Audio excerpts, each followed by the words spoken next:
नमस्कार. श्री स्वामी समर्थ. मी अम्रपाली लोखंडे. स्वागत आहे तुमचं माझ्या यूट्यूब चॅनलवरती. तर नव्याची सुरुवात देवाच्या नावाने करूयात आणि आपलं म्हणणं जगभरात पोचवण्यासाठी सोशल मीडियाचा वापर करूयात.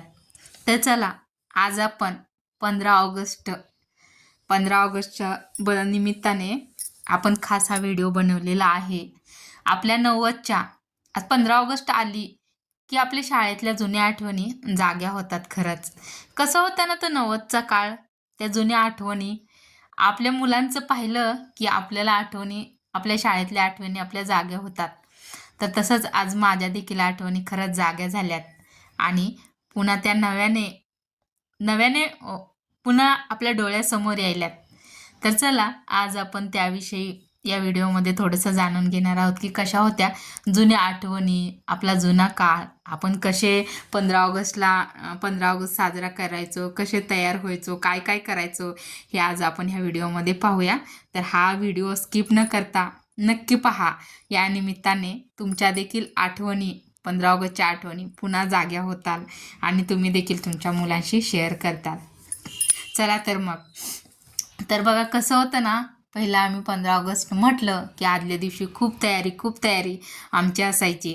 उद्या लवकर उठायचं, नंतर इस्त्री केलेले कपडे घालायचे आणि आईला सांगायचं की आई माझे स्वच्छ कपडे धुव, नीळ वगैरे लावायचं. आमचा निळा आणि पांढरा ड्रेस असायचा म्हणून आम्ही नीळ आणायचो, नसली तरी इकडून आण तिकडून आण आणि नीळ घालून आम्ही आमचा ड्रेस धुवायला सांगायचो आईला.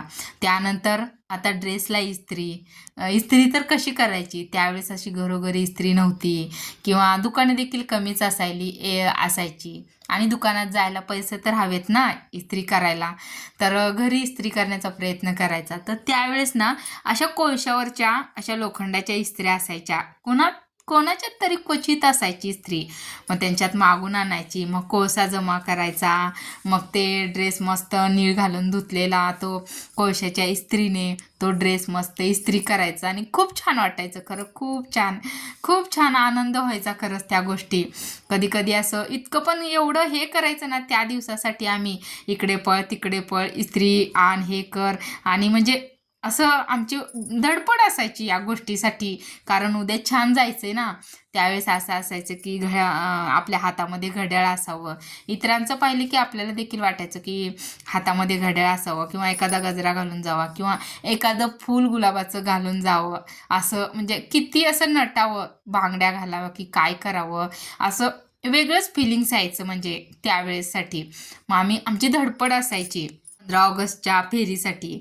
मग आम्ही असं लवकर उठून मस्त मग जिथे कोणाच्या इथे फुलं विकायला जर असले ना तिथे पटकन लवकर जायचं, कारण आपले शेजारी पाजारी किंवा मैत्रीण कोणीतरी लवकर जाऊन आणल किंवा आपल्याला गुलाबाचं फूल मिळणार नाही. आणि त्यावेळेस ना खरंच आमच्या गावाकडे असे गुलाबी कलरचे वेगळेच फुलं असायचे आणि ते मोठे असायचे खरं, आणि त्याच्या पाकळ्या देखील गळून जायच्या खरं मोठ्या असल्यानंतर, खूप यायचे. मग आमची धडपड असायची, चला लवकर, आपल्याला फुल राहायचं नाही म्हणून आम्ही लवकर जाऊन ते फुलं घेऊन यायचो.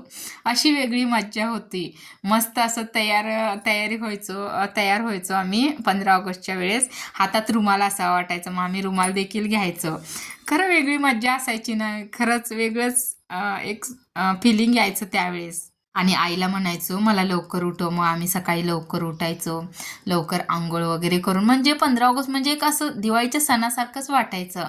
लवकर उठणे, आंघोळ करणे, मस्त फ्रेश तयार होऊन 7 वाजता शाळेमध्ये बोलवलेलं असायचं झेंडावंदनसाठी. मग आम्ही तयार होऊन झेंडावंदनसाठी मस्तपैकी खूप छान वाटायचं शाळेत गेल्यानंतर. आणि सगळे मुलं मुली असं मस्त तयार होऊन वेगवेगळं यायचे. मग त्यानंतर आम्ही शाळेत वगैरे आले की झेंडा वगैरे फडकलेला, 8 वाजता झेंडा फडकायचं सगळेजण शाळेमध्ये. मॅडम सर असायचे, सगळ्या मैत्रिणी असायच्या. आणि त्यानंतर एकदा झेंडावंदन मग राष्ट्रगीत व्हायचं, नंतर सलामी वगैरे देऊन असं खाऊ वगैरे पण खाऊ नंतर वाटप करायचे खरं. त्यानंतर आम्हाला असे बिस्किट पुडे वगैरे द्यायचे.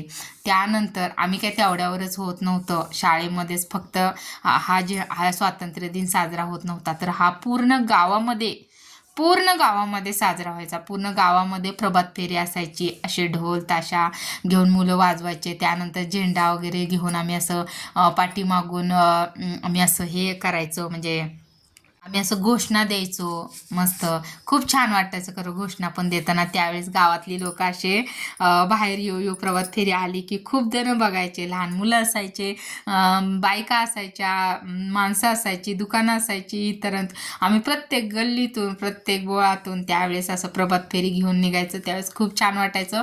कधी कधी प्रभात फेरी जर आमच्या घराकडे गेली तर खूपच छान वाटायचं, कारण तिथे आमची आई, मावशी, काकी, चुलती, शेजारचे वगैरे खूप जण असे बघायला यायचे ना. त्यामुळे खूप मस्त वाटायचं, खूप छान वाटायचं.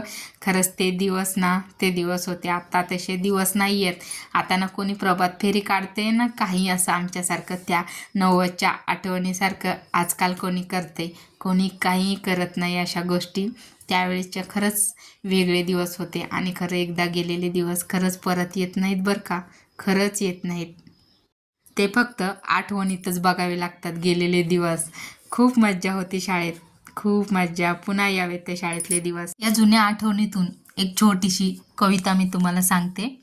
दंदन दंदन करत ढोल शाळेतून बाहेर निघायचा.